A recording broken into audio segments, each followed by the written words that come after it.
ಇನ್ನು ಜಸ್ಟಿಸ್ ಕೆಂಪಣ್ಣ ವರದಿಯನ್ನು ಪ್ರಸ್ತಾಪ ಮಾಡಿ ಸಿದ್ದರಾಮಯ್ಯ ಗುದ್ದನ್ನ ಕೊಟ್ಟಿದ್ದಾರೆ. ಸಿದ್ದರಾಮಯ್ಯ 1 ಎಕರೆನೂ ಡಿನೋಟಿಫೈ ಮಾಡಿಲ್ಲ ಹೀಗಂತ ಕೆಂಪಣ್ಣ ವರದಿಯಲ್ಲೇ ಉಲ್ಲೇಖ ಆಗಿದೆ ಅಂತ ಹೇಳಿದ್ದಾರೆ. ಯಾಕಂದ್ರೆ ನಿನ್ನೆ ಸದನದಲ್ಲಿ ಈ ವಿಷಯವನ್ನು ಕೂಡ ಅಂದ್ರೆ ಜಸ್ಟಿಸ್ ಕೆಂಪಣ್ಣ ವರದಿಯನ್ನು ಕೂಡ ಬೊಮ್ಮಾಯಿ ಅವರು ಪ್ರಸ್ತಾಪ ಮಾಡಿದ್ರು. ಸೊ ಅದೇ ವರದಿಯನ್ನ ಇವತ್ತು ಸಿದ್ದರಾಮಯ್ಯ ಅವರು ಉಲ್ಲೇಖ ಮಾಡಿದ್ರು. ಸಿದ್ದರಾಮಯ್ಯ 1 ಎಕರೆನೂ ಡಿನೋಟಿಫೈ ಮಾಡಿಲ್ಲ ಅಂತ ಹೇಳಿ ಕೆಂಪಣ್ಣ ವರದಿಯಲ್ಲೇ ಇದೆ. 4 ವರ್ಷದಿಂದ ಇವ್ರದೇ ಸರ್ಕಾರ ಇತ್ತಲ್ಲ, ಯಾಕೆ ಸುಮ್ಮನಿದ್ರು ಇಷ್ಟು ದಿನ? ಇವರ 40% ಕಮಿಷನ್ ಆರೋಪ ಮುಚ್ಕೊಳ್ಳೋದಕ್ಕೆ ಈ ರೀತಿ ಆರೋಪಗಳನ್ನ ಮಾಡ್ತಿದ್ದಾರೆ ಅಂತ ಸಿದ್ದರಾಮಯ್ಯ ಗರಂ ಆದ್ರು. ಇದರಲ್ಲಿ ಭ್ರಷ್ಟಾಚಾರ ನಡೆದಿದೆ ಅಂತ ನಾನು ಕೂಡಲೇ ಕೆಂಪಣ್ಣ ಆಯೋಗ ರಚನೆ ಮಾಡಿದೆ. ಆಯ್ತಪ್ಪ ಕೆಂಪಣ್ಣ ಒಂದು ಜುಡಿಷಿಯಲ್ ಕಮಿಷನ್ ಮಾಡೋಣ ಅಂತೇಳಿ justice Kempanna retired high court judge ಅವರ ಅಧ್ಯಕ್ಷತೆಯಲ್ಲಿ ಸಮಿತಿ ಮಾಡೋದು. ಅವರು ವಿಚಾರಣೆ ಎಲ್ಲ ಮಾಡಿ 2 ವರ್ಷ ವಿಚಾರಣೆ ಮಾಡಿ ವರದಿ ಕೊಟ್ಟಿದ್ದಾರೆ. ವರದಿ ಕೊಡುವಾಗ ಏನು ಹೇಳಿದ್ದಾರೆ ಅಂದರೆ, ಸಿದ್ದರಾಮಯ್ಯನವರು as chief minister of the state has not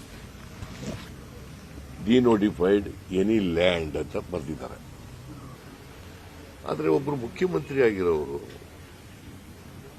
ಜವಾಬ್ದಾರಿಯಿಂದ ಉತ್ತರ ಕೊಡೋದು ಬಿಟ್ಟು ಸಿದ್ದರಾಮಯ್ಯನವರ ಕಾಲದಲ್ಲಿ 852 ಎಕರೆ ಡಿನೋಟಿಫೈ ಆಗ್ಬಿಟ್ಟದೆ ಸ್ಪೆಸಿಫಿಕ್ ಆಗಿ ಬರೆದಿದ್ದಾರೆ ಕೆಂಪಣ್ಣವರು.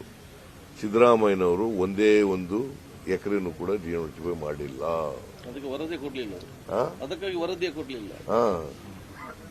ಮತ್ತೆ ಈಗ ಇವ್ರು ಬಂದು 4 ವರ್ಷ ಆಯ್ತಾ ಬಂತಲ್ಲ, ವರದಿ ಇಡ್ಬೇಕಾಗಿತ್ತಲ್ಲ, ಅಸೆಂಬ್ಲಿನಲ್ಲಿ ಕ್ರಮ ತಗೋಬೇಕಾಗಿತ್ತಲ್ಲ ಇಲ್ಲಿವರೆಗೆ.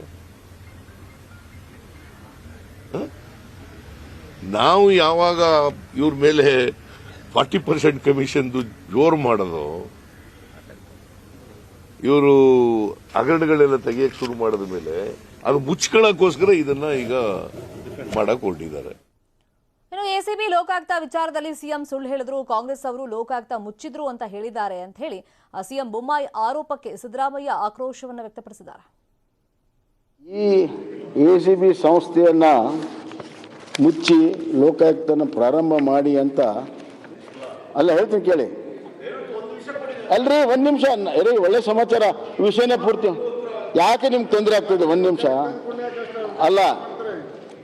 ಆನರಬಲ್ ಜಸ್ಟಿಸ್ ಹೈಕೋರ್ಟಲ್ಲಿ ಏನು ಜಜ್ಮೆಂಟ್ ಕೊಟ್ಟರು ಎಸಿಬಿ ಸಂಸ್ಥೆಯನ್ನು ಮುಚ್ಚಿ ಲೋಕಾಯುಕ್ತನ ಪುನಃ ಪ್ರಾರಂಭ ಮಾಡಿ ಅಂತ. 1 ನಿಮಿಷ. ಎಸಿಬಿ ಮುಚ್ಚಂತ ಹೇಳಿದಾರೆ ಅವರು, ಜಗತ್ತಿಗೆ ಗೊತ್ತಿದೆ. ಮಾನ್ಯ ಸಭಾಧ್ಯಕ್ಷರೇ ಅವ್ರೇನು ಹೇಳ್ತಾರೆ? ಆನರಬಲ್ ಜಸ್ಟಿಸ್ ವೀರಪ್ಪ ಅವರ ಜಜ್ಮೆಂಟ್ ಅನ್ನು ಓದ್ತಾ ಇದ್ದೇನೆ. ಅವ್ರು ಹೇಳೋದು ಇಲ್ಲ, ಜಾರ್ಜ್ ಅವರು 1 ನಿಮಿಷ.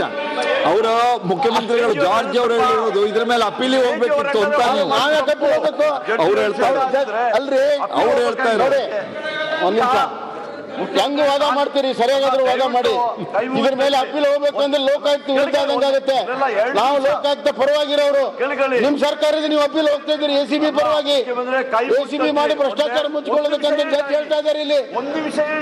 ಅಲ್ಲ, ಹೈಕೋರ್ಟ್ ಜಡ್ಜ್ಮೆಂಟ್ ಸರಿ ಇಲ್ಲ, ಅದನ್ನ ವಿರೋಧ ಮಾಡ್ತೀವಿ ಅಂತ ಬಹಿರಂಗವಾಗಿ ಹೇಳಿ. ನೀವು ಹೇಳಿ. 1 ನಿಮಿಷ. ಮುಖ್ಯಮಂತ್ರಿಗಳು ಅವರ ಅಡ್ವೊಕೇಟ್ ಜನರಲ್ ಕೈಲಿ ಹೇಳಿಸಿದ್ದಾರೆ ಎಸಿಬಿ ಮಾಡಿದ್ರೆ ಸರಿ ಇದೆ ಅಂತ. ಮತ್ತೆ ಅದು ಲೋಕಾಯುಕ್ತ ಆಕ್ಟ್ನಲ್ಲಿ ಇಂಟರ್ಫಿಯರ್ ಆಗಲ್ಲ ಅಂತ. ಮತ್ತೆ ಎಸಿಬಿ ಮಾಡಿದ ತಕ್ಷಣನೇ ಲೋಕಾಯುಕ್ತ ಮುಚ್ಚಿರಲಿಲ್ಲ. ನಾವು ಲೋಕಾಯುಕ್ತ ಅದ್ರ ಪಾಡ್ಗೆ ಕೆಲಸ ಮಾಡ್ತಿದ್ವಿ. ಇದು 14/3/2016 ನಾವು ಯಾಕೆ ಮಾಡೋದು ಅಂತಂದ್ರೆ, ಭಾಸ್ಕರ್ ರಾವ್